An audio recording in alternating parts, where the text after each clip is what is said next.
Namun karena sakit hati dengan ucapan Nikita Mirzani, dia akhirnya memutuskan untuk buka suara. Tapi dengan gaji 7,7 juta untuk lulusan SMA itu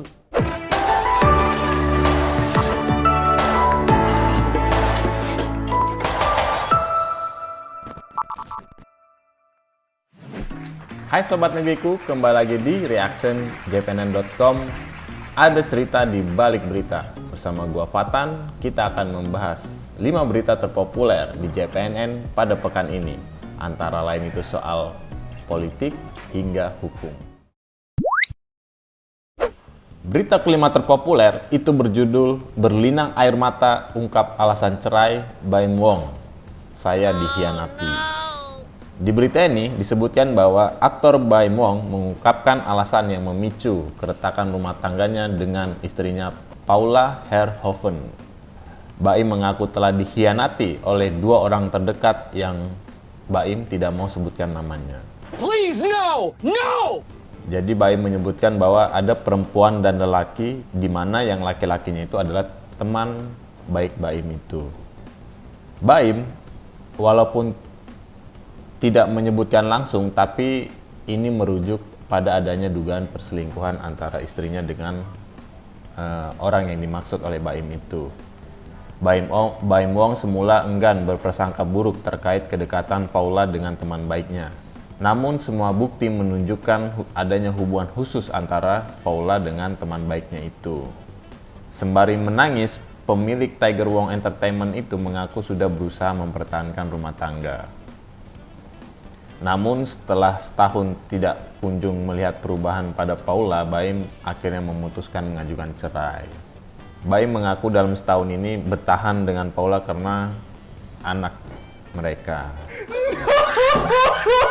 Sebelumnya Baim Wong melayangkan permohonan cerai talak kepada Paula di Pengadilan Agama Jakarta Selatan. Berita ini mendapatkan sorotan dari Sobat Negeriku. Kita ambil 2 sampel. Pertama itu dari Huda Firardi. Dia menyebut bahwa selingkuh itu penyakit, sekali ada kesempatan akan dilakukan lagi, begitu terus. Jadi jangan tunggu si tukang selingkuh tobat, mending tinggalin sekalian biar dia kena penyakit bareng selingkuhannya. Lalu ada juga dari Dira Anya, kirain Paula bakal jadi cinta sejati Baim yang sudah beberapa kali gagal dalam urusan percintaan sebelum nikah. Nyatanya Paula bisa terkenal seperti sekarang karena Baim juga lupa daratan. Ya, apapun itu semoga kita berharap yang terbaik lah buat kedua belah pihak. Karena ini urusan rumah tangga, tentu kita tidak akan mencampuri lebih dalam lagi. Nah, berita keempat itu berjudul OTT di Kalsel, KPK tetapkan Paman Birin sebagai tersangka. Nah, Komisi Pemberantasan Korupsi menetapkan Gubernur Kalimantan Selatan Syahbirin Nur sebagai tersangka. Penetapan tersangka ini dilakukan setelah penyidik melakukan operasi tangkap tangan di Kalimantan Selatan. Selain gubernur yang akrab disapa Paman Birin itu, KPK juga menetapkan beberapa pihak lain sebagai tersangka. Selain Paman Birin, KPK menetapkan tersangka terhadap Kadis PUPR Kalsel Ahmad Sohlan, Kabid Cipta Karya Yulianti Erlina, Pengurus Rumah Tangga Tahfiz Darussalam Ahmad, PLT Kabak Bagian Rumah Tangga Gubernur Kalsel Agustia Febri Andrean, dan 2 pihak swasta Sugeng Wahyudi dan Andi Susanto. Mereka semua terlibat dalam dugaan penerimaan hadiah atau janji oleh penyelenggara negara dan mewakilinya di Kalsel. Status hukum itu diberikan setelah KPK memeriksa semua orang yang tertangkap dan bukti yang ditemukan. Nah, berita ini cukup menggemparkan kita di tengah kontestasi pilkada serentak, dan ini juga mendapat sorotan dari Sobat Negeriku. Pertama itu datang dari Kuncoro 456. Dia bilang, selamat menikmati Hotel Prodeo Paman Birin, uang menyenangkan sekaligus memabukkan. Lalu ada juga dari Ratna Hari, dia mengatakan, ya kekuasaan dan harta memang memabukkan, mau bagaimana lagi, mengingatkan pejabat biar tidak rakus. Susah kalau udah bergelimang harta. Ya, kalau dilihat dari komentar Sobat Negeriku banyak yang mengutuk ya. Tapi ya memang namanya pelaku korupsi, kita harus pro terhadap KPK dan penegakan hukum, dan kita berharap KPK mengusut semua kasus korupsi yang terjadi, karena dalam pilkada ini pasti kan banyak uang yang akan disedot dan dibagi-bagikan. Nah, tugas KPK lah melihat itu supaya pemilu ini juga bisa berjalan dengan jujur dan adil. Lalu, berita ketiga itu berjudul Ayah Fadel Bajideh sebut Putri Nikita Mirzani datang bawa masalah. Tetapi di berita ini disebutkan bahwa ayah Fadel Bajideh, Umar Bajideh, menanggapi perselisihan antara putranya dengan Nikita Mirzani. Umar Bajideh mengatakan semula dirinya tidak ingin turut campur dalam masalah anak-anaknya yang makin melebar. Namun karena sakit hati dengan ucapan Nikita Mirzani, dia akhirnya memutuskan untuk buka suara. Jadi Umar mengatakan dirinya hanya menolong anak yang ditelantarkan. Umar lantas bercerita bagaimana kondisi putri Nikita Mirzani, Laura Meizina alias Loli, saat pertama kali ke rumahnya. Loli datang cuman bawa masalah, kita benahi satu-satu, tetapi pihak ibunya tak pernah tahu. Menurut Umar, berbagai macam masalah Loli sudah diselesaikan hingga akhirnya menerima endorse kecil-kecilan. Loli datang melarat, jadi jangan omong besar ibunya. Dia, Loli datang nyusahin orang bikin masalah di rumah, kata Umar. Meski begitu, Umar tidak pernah menyesal sudah menerima Loli di rumahnya. Sebelum Loli, ada beberapa anak yang juga terlantar kasihan kemanusiaan. Berita ini juga mendapat banyak komentar dari Sobat Negeriku, tapi kita lagi ambil 2 komentar. Itu pertama datang dari Aminah Putri. Keluarga Fadel tampaknya menikmati sekali uang dari Loli, saking nikmatnya sampai lupa diri. Lalu ada juga dari Gianto 34, mending suruh anaknya sekolah yang benar, cari duit dan ubah penampilan yang benar, biar bisa dapat orang yang menghargainya. Ya, buat Sobat Negeriku, kita tahu Nikita Mirzani, kemudian Loli, kemudian Fadel Bajideh ini meramaikan jagat media sosial kita.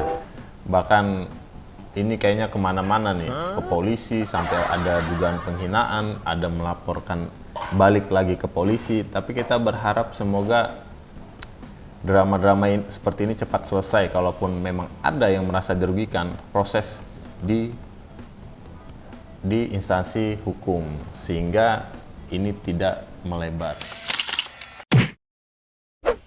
Nah, berita kedua itu berjudul Mendadak Ada Suara Prabowo di HP Dasko, mengharukan. Jadi, audiensi solidaritas Hakim Indonesia dengan DPR RI di Kompleks Parlemen Senayan, Jakarta, Selasa kemarin penuh keharuan. Di penghujung sidang yang syarat kisah mengharukan dari para hakim, Wakil Ketua DPR Sufmi Dasko mendadak menelepon dan mendengarkannya melalui pengeras suara. Telepon itu dari Presiden terpilih Prabowo Subianto. Saya sudah menaruh perhatian sejak lama kepada hakim. Silakan dicek pidato saya, tulisan saya. Para hakim harus diperbaiki kualitas hidupnya, harus dijamin kemandiriannya. Terdengar suara Prabowo di handphone milik Dasko. Hai. Okay. Saya ingin memperbaiki penghasilan para hakim menjadi sangat baik. Ini bukan janji. Karena kampanye sudah selesai, saya minta para hakim sabar sebentar. Begitu saya menerima mandat, saya akan benar-benar memperhatikan hakim, kata Prabowo lewat telepon Dasko tadi. Setelah sambungan telepon Dasko dan Prabowo selesai, para hakim dari SH itu langsung berdiri. Ada yang menangis, berpelukan, bersyukur, dan ada juga yang bertepuk tangan. Terima kasih Pak, saya lanjut memimpin sidang, ujar Dasko kepada Prabowo di tengah ruang sidang. Nah, ini juga mendapat sorotan dari Sobat Negeriku. Pertama datang dari Jiwaraga, hakim mengeluh gaji 12 juta rupiah itu kecil, lalu sama Pak Prabowo dinaikkan. Wah, apakah guru dan honorer yang setiap tahun demo berharap kesejahteraan, ada yang salah dengan negara ini? Lalu ada juga dari Farhan Zuri. Tapi kalau pemerintah ada kasus, jangan kali kong ya Pak Hakim, gaji kecil tapi 12 juta, malu Pak, malu ngeluh sama rakyat kecil yang makan aja masih mikir mau ngutang kemana. Komentar Sobat Negeriku cukup nyinyir ya, tapi apapun itu sebenarnya hakim itu harus diberikan kesejahteraan karena dialah yang akan mendengarkan masalah-masalah yang ada di negeri ini, permasalahan yang ada di beberapa pihak, sehingga ketika kesejahteraannya naik, dia pun bisa memutuskan itu dengan adil. Ketika penghasilan hakim masih rendah, maka mereka rentan untuk menjadi sasaran suap. Apalagi kalau kita lihat di kasus-kasus korupsi, satu orang korupsi ratusan miliar bahkan sampai triliunan, itu tentu mereka akan berupaya untuk lepas dari jeratan hukuman tadi. Nah, kita masuk ke dalam berita terpopuler JPNN pada pekan ini, yaitu berjudul THP gaji P3K 2024 lulusan SMA hingga 7,7 juta. Alhamdulillah. Pengumuman pendaftaran P3K 2024 di sejumlah instansi pemerintah pusat mencantumkan jenis jabatan dan rentang penghasilan yang akan didapat. Di Kementerian Pendayagunaan Aparatur Negara dan Reformasi Birokrasi, misalnya, gaji take home pay P3K 2024 untuk pelamar berijazah SMA bisa mencapai 7,7 juta. Sudah tentu, THP gaji P3K 2024 lulusan SMA masih kalah dengan yang lulusan sarjana. Misalnya untuk P3K 2024 jabatan penata layanan operasional dengan kualifikasi pendidikan pelamar S1 rentang penghasilan antara 8, hingga 8,9 juta. Adapun untuk jabatan pengadministrasian kantor kualifikasi pendidikan pelamar P3K 2024 berijazah SMA sederajat akan mendapat take home pay sebesar 7,1 sampai 7,7 juta. Berdasar pengumuman seleksi P3K 2024 Kemenpan RB yang dipublikasikan di situs resmi kementerian tersebut, tercatat ada 11 formasi yang diperuntukkan bagi lulusan SMA sederajat. Diketahui pendaftaran P3K 2024 gelombang pertama sudah dibuka mulai Selasa 1 Oktober.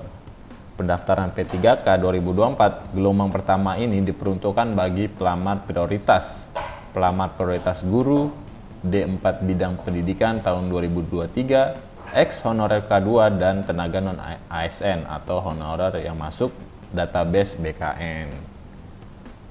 Berdasar surat BKN nomor 6610-BKS 0401-SD-K-2024, jadwal pendaftaran seleksi pegawai pemerintah dengan perjanjian kerja gelombang pertama dibuka hingga 20 Oktober 2024. Adapun pendaftaran P3K 2024 gelombang kedua untuk pelamar tenaga non ASN itu baru akan dibuka pada 17 November hingga 31 Desember nanti. Berita ini kena soal P3K dan honorer ASN tentu mendapat banyak sorotan dari Sobat Negeriku. Kita bacakan komentarnya satu-satu. Yaitu pertama datang dari Kinandara. Bener nih dapat gaji segitu. Nggak taunya nanti ada potongan sana sini. Kelar dah. Lalu ada juga dari Black Tea. Alhamdulillah kalau benar begitu ya, kami menunggu pemerintah yang benar-benar adil. Kalau kita lihat komentar Sobat Negeriku kayaknya tendensius, atau bukan tendensius sih, tapi kayak nggak percaya sama pemerintah kita ya. Ada apa ini? Tapi kalau soal gaji yang dimana itu sudah diputuskan, dan biasanya sih Kementerian Keuangan selalu mentransfer langsung ke rekening-rekening para penerima, itu kayaknya sulit untuk dipotong. Biasa sekarang yang dipotong-potong itu kan kayak gaji, bansos juga, bantuan tunai itu udah tidak bisa dipotong lagi karena langsung direct ke rekening penerima. Tapi dengan gaji 7,7 juta untuk lulusan SMA itu worth it. Dan kita berharap mereka bekerja dengan sungguh-sungguh dan benar-benar melayani masyarakat. Nah, itu dia tadi 5 berita terpopuler di JPNN pada pekan ini. Buat Sobat Negeriku, jangan lupa subscribe, like, komen, share akun JPNN di YouTube. Kita akan jumpa lagi minggu depan bersama saya Fatan. Dah.